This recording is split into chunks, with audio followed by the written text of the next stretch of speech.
There's one motorcycle that Harley Davidson produced for only about 2-3 years that for me is quintessentially a Harley Davidson, and it's the Rocker, particularly the Rocker C, a bike that most Harley riders have never even heard of, much less seen. Such a rare breed of nearly custom looking chopper motorcycles that I think speaks to the essence of what a Harley Davidson has been able to capitalize in, that feeling of the open road and freedom and the big 45-degree V-twin.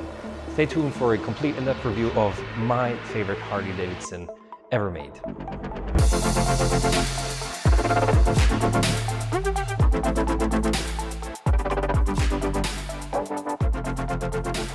Zdravo y dobrodošli, bon dia, bem-vindos, servus, willkommen, buenos dias, bienvenidos, greetings riders, and welcome to another Pegasus Motorcycle Tours and Consulting Review. Yours truly, Nick here. Thank you for your time and your attention. What I have for you is a gorgeous Harley Davidson, the FXCWC, custom wide chrome. This is the chrome version of the Harley Rocker. I'll tell you everything about this motorcycle. I've had a chance to play with it here in Italy over the last few years. It waits for me literally every time I come. And of course, in northern Italy, home of Stelvio Pass and around Lake Como, and it's just a gorgeous place to ride. I actually have a video about, it's actually a tutorial of how to do the tallest dirt road in Europe here on the border with France, not too far from here, Bardonecchia. This motorcycle, for me, is the quintessential Harley Davidson. It's a no-frills, big V-twin motor, beautiful growling sound, low-end torque up the, it's just a fantastic motorcycle. And it looks like a custom-made chopper with that really raked out front end and the fat 240 rear tire, a lot of chrome. This gorgeous, I think the Vance & Hines exhaust on Harleys is like a must. I think it just adds that style, that sleek line, as opposed to the linear exhaust that you get from factory. This motorcycle is also very intelligent because underneath the stock seat for the C model, you get a passenger seat as well, which is kind of interesting. Although it looks like a hardtail, it's actually soft-tail. It's got a horizontal coilover for the rear end, and the whole rear end moves with the wheel. So this fender, steel actually fender, two-piece fender, is bolted onto the swing arm, and it actually moves with the wheel. So it's kind of fantastic in that regard. And just the idea that you have a hidden passenger seat under the saddle makes it that much more interesting to ride when you want to share the experience. A lot of cool features on this bike, but again, a really fairly simple motor, fairly simple machine that really grabs the essence of what motorcycle riding is. And obviously it just attracts looks, especially here in Italy where you don't see too many of these. Interestingly enough, in my experience, I haven't really found too many Harley riders that know what the Rocker is. So let me tell you all about it and why you might want to consider something like this, because I don't know, is it me or is it just getting older? But I'm starting to really love, the black on chrome look, that Harley feel, and the V-twin experience. I mean, I've reviewed a few of those bikes in this class, like the Yamaha stratoliner. It's a little more classy with the luggage. I've had two Warriors by Yamaha, 1700cc monsters. Even bikes like the Indian Scout I find to be absolutely stunning and beautiful to look at as well as to ride. This is a little more raw in that regard. You get a massive 45-degree V-twin that Harley is, of course, known for. Air-cooled motorcycle, so it does get a little toasty on hot days. It pushes out a whopping 92, I believe, foot-pounds of torque at 3,000 RPM. I mean, you get that right off the line, which I really love. I mean, who doesn't like that kind of torque?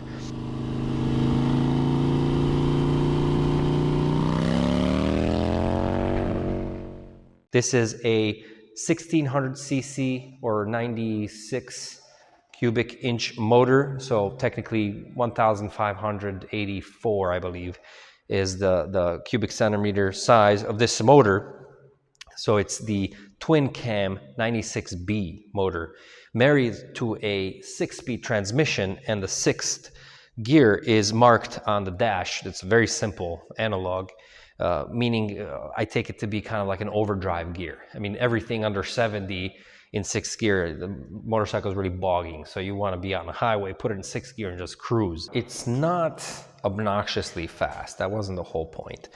You do get that low-end torque, which is always great and always a pleasure, but it's in terms of performance, it's an older Harley Davidson. It's not a great performer in any segment other than looks on the street. I mean, if you park this in front of a cafe, all you have to do is sip your coffee and watch while others admire your bike. And you yourself are still admiring your bike, you know, 15, 20 years later. It's pretty incredible. It's a beautiful motorcycle, and I think that's what it was intended to do. Stopped in this beautiful little town when I passed next to a ice cream shop. Holy shit, what an amazing ice cream. But the bike has been absolutely amazing on these Italian lake roads. We're in Laveno, small town around Lago Maggiore, and the bike has just been fantastic. Hot day today, but for this kind of touring, the bike is basically at home. Can you do a lot of highway riding on a motorcycle like this? Well, the mileage tells the story. This thing has over 65,000 miles, so tells you everything you need to know. It's been to the Balkans and back, mostly on highway and the coastal roads multiple times, southern Italy multiple times. I mean, on the clock, it's over 100,000 kilometers right now, so pretty impressive. Never really any issues, a few oil drops here and there as to be expected. I mean, it's a big vibrating machine, but never left stranded, never had any kind of unpleasant experience with this motorcycle. Just absolutely fantastic. Now, the name rocker comes from the rocking tail of the motorcycle. So how the whole end moves, it's in a very counterintuitive way. You're looking at it, you would think this is a hardtail, but it's actually not. The rocking tail of the motorcycle gave it its name, and I think it's a great name. Initially, I believed that it had to do with music and rocker scene, etc. It's actually that whole part where the whole wheel just moves up with the fender as well, and I think that's supremely attractive. It's just beautiful. So you get the 19-inch in the front wheel married to this 18-inch rear that's 240 millimeter. A fat tire, fairly expensive. It goes through it pretty quickly because of the torque, but it just looks so beautiful. The custom styling of this motorcycle was actually the goal that Harley Davidson was going after, because that it was very popular, at least in the day that it was launched, 2008, that most Harley riders many Harley riders would invest a lot of money into customizing their motorcycles with aftermarket producers and shops, chop shops basically, to make a chopper. That's what a chopper is, a simplistic machine where everything's been chopped off, right? That's not really necessarily be there. So that's what you get with this kind of minimalistic style, and I love it. Harley Davidson, of course, was able to produce this motorcycle to ride better, to feel better, it came with a 2-year warranty. In its day, the non-chrome version, basically, was at $17,300 in its day. For another $2,200, you get the C version, which changes the saddle. It's actually a little bit thicker saddle by an inch so that it could fit the passenger seat, which actually just pulls out when you lift the seat up, it pulls out a frame, and then inside the seat is the saddle little pad. Lady better be small, because the pad's very small in itself, and that it kind of sits fairly high, but it actually looks kind of good in my opinion. I like it, and I like the fact that you can hide it too, because that way you don't have to be given rides whenever you're being asked. And that saddle has about 250-pound maximum weight limit. So again, lady better be small. The non-C version had an optional $500 carrier, basically luggage, little luggage rack that looked good. I did not like that motorcycle. It's kind of interesting how you can not like the base version versus the chrome.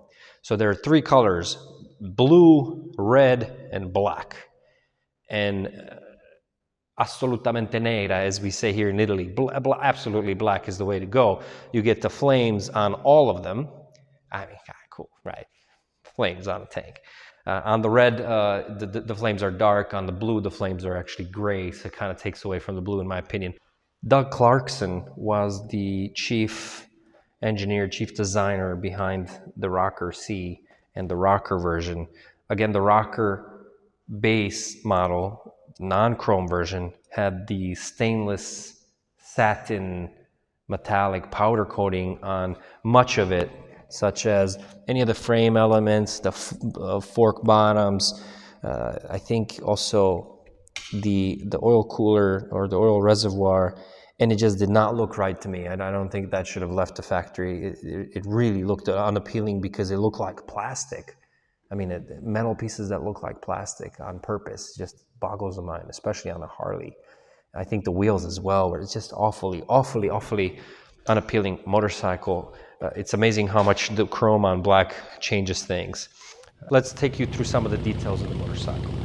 You get LED lights throughout so that it doesn't vibrate loose. For example, the rear here, the blinkers, the way that they've been installed with the brake light here is kind of nice. So there's not even like an inch of space between it. And that's kind of the style, the look they were going for was the hardtail. But this is a two-piece stainless steel on the top and steel on the bottom that's been stamped together, basically joined, so to give it more rigidity. So according to Harley, this wheel exerts over 100 G's of force on this fender. So it needs to be super strong to withstand that. I think Harley made a miss by not chroming the wheels as well, because I think they really stand out. I think the wheels for me, especially the front in particular, is a total miss for this motorcycle. They needed to be spoked, and that was the only way to get that bike out of factory, in my opinion, but neither here and there, this is what we're working with. So again, you get the 240 tire in the rear. Fantastic. Who doesn't like a fat ass in the back? You know, it's pretty incredible. I think they also made a mistake of putting this bracket for the license plate so out there. I mean, it should have been mounted on the side where you would expect it to be so that it cleans out the rear, but they didn't do that. Belt drive, so you don't really have too much maintenance there. You get this huge horseshoe style, old school oil reservoir, and it's finned for that old school look as well. Supposedly also helps with, attracting some of the wind to take away from the heat. It does run fairly hot, of course. I mean, it's a Harley Davidson that's air-cooled, and on a hot day, you don't want to be idling, that's for sure. It likes to move. But once you're moving, everything's in order. As hot as it gets, interestingly enough, it doesn't have a temperature gauge, just a overheating warning light right here. The primary has been pushed up a little bit to allow for the movement of the rear, which has about 3.3 inches of suspension travel. The front has about 5 inches of suspension travel, regular 49 millimeter right side up forks, which is about the same amount of ground clearance as well. Even though the bike is fairly long, thanks to its around 37.5 degree rake, it doesn't have any issues with, hitting speed bumps or anything to that effect. Obviously, it's not a speed demon. You don't want to be taking this canyon carving. It's just a very heavy motorcycle, wet weight, 717 pounds. You feel it. You feel it in corners, and especially with that front wheel, it lightens up the front, and then it's kind of you kind of have to fight it, and you're always really pushing on the counter steering with these really intelligent V-style handlebars. So these are actually independent handlebars, and the reason for that is that you can ultimately rotate them to your liking should you desire to change the angle. They're independent. They're not one piece. So that's kind of interesting. They join here at the V, and all the cabling has been routed through them so that you don't have to look at it. Another really beautiful little touch for the custom. So you don't have any adjustability on the clutch cable or the brake or the lever itself. Again, chopper style, right? Bare minimum. You don't get any sort of ABS or traction control or cruise control. Mind you, this was 2008 when this motorcycle came out. All of that stuff was fairly novel for Harley in any case. So all the controls are chrome on this particular C version.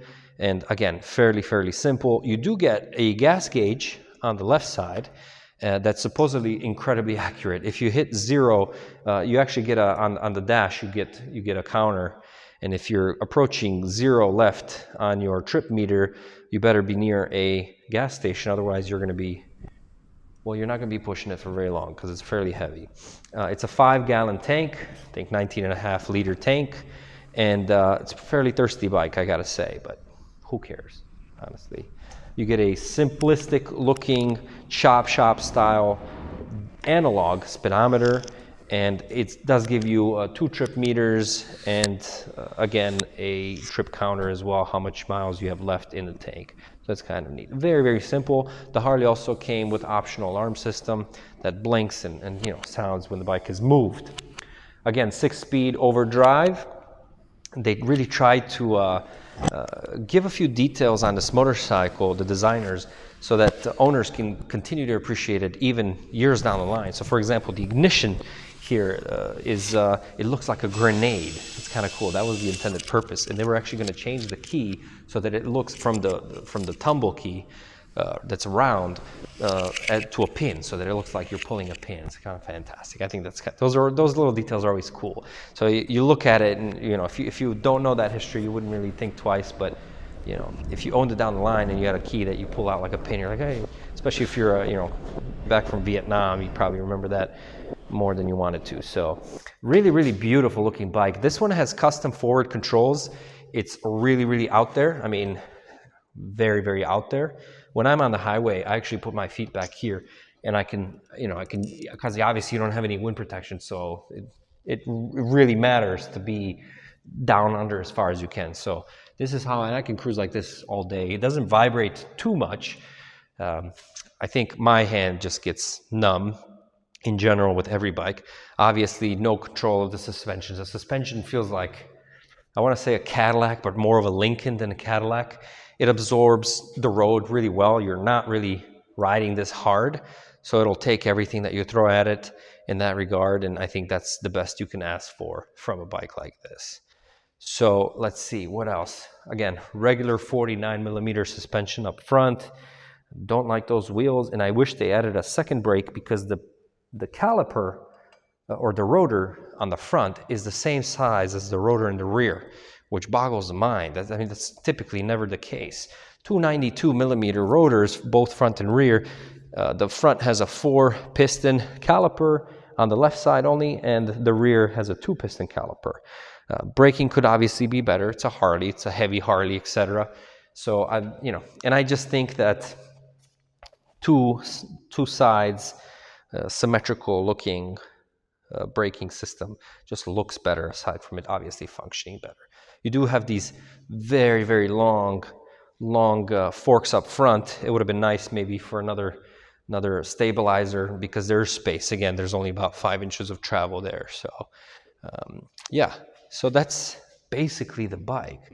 I really like it. I really, really like it, especially with the Vance & Hines exhaust. I mean, to have that torque so low is addicting. I mean, once you have a twin that's that wonderful to ride, you don't really get excited about a 4-cylinder super spood motor. It almost lacks character after a while. So I do realize and I totally appreciate the appeal of Harleys.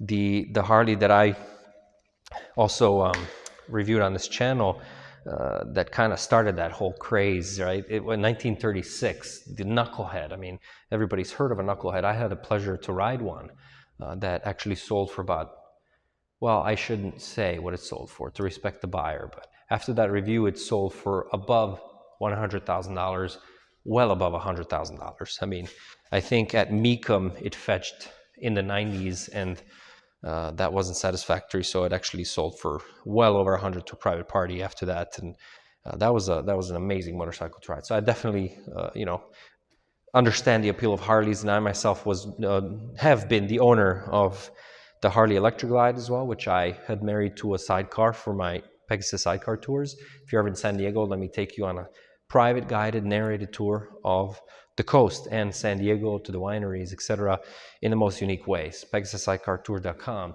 And I ended up changing it to the Goldwing just because that was an older Evo motor, and it had a hard time kind of keeping up with 4 passengers and a 250-pound sidecar on the side on the hills of San Diego. But I also had the Night Rod, and I loved that motorcycle. That was a great motorcycle.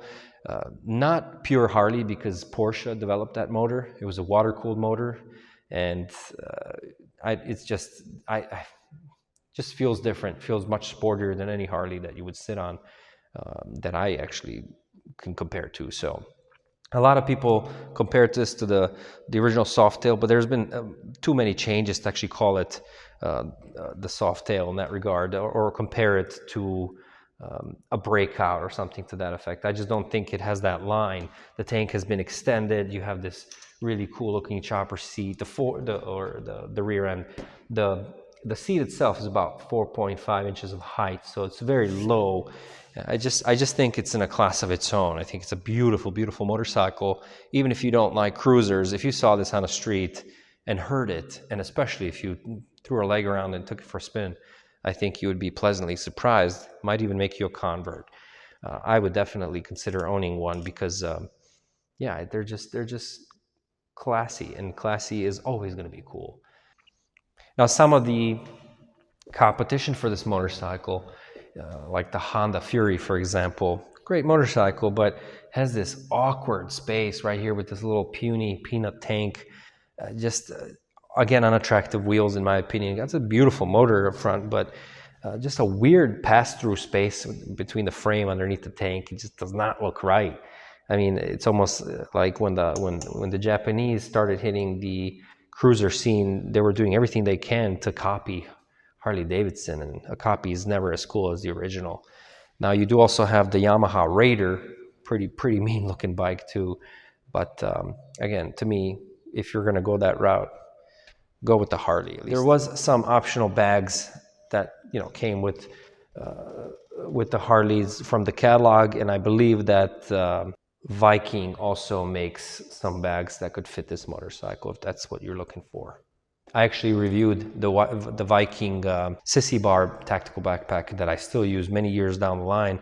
It's been holding off really well, and I really like that backpack. So again, you would need a Sissy Bar to utilize that as intended if you don't want to carry it on your back, but you can check out the playlist for that review. Thank you for watching. I hope that was a good little introduction to this fantastic motorcycle that you don't really see too much on the road. If you see one, pick it up, use it. I mean, they actually been holding their price on the used market for a good while now. I've been looking at them for over 10 years, and just prices does not budge, which is kind of interesting. Not too far from the Breakout, actually, in the used market. Thank you for watching. Stay safe. Greetings from Italy. Let me know if you'd like to tour this place. I also have a Balkan tour. PegasusMotorcycleTours.com has trailers and info for that. Reach out if I can be of assistance. And until next time, Nick, I'm out.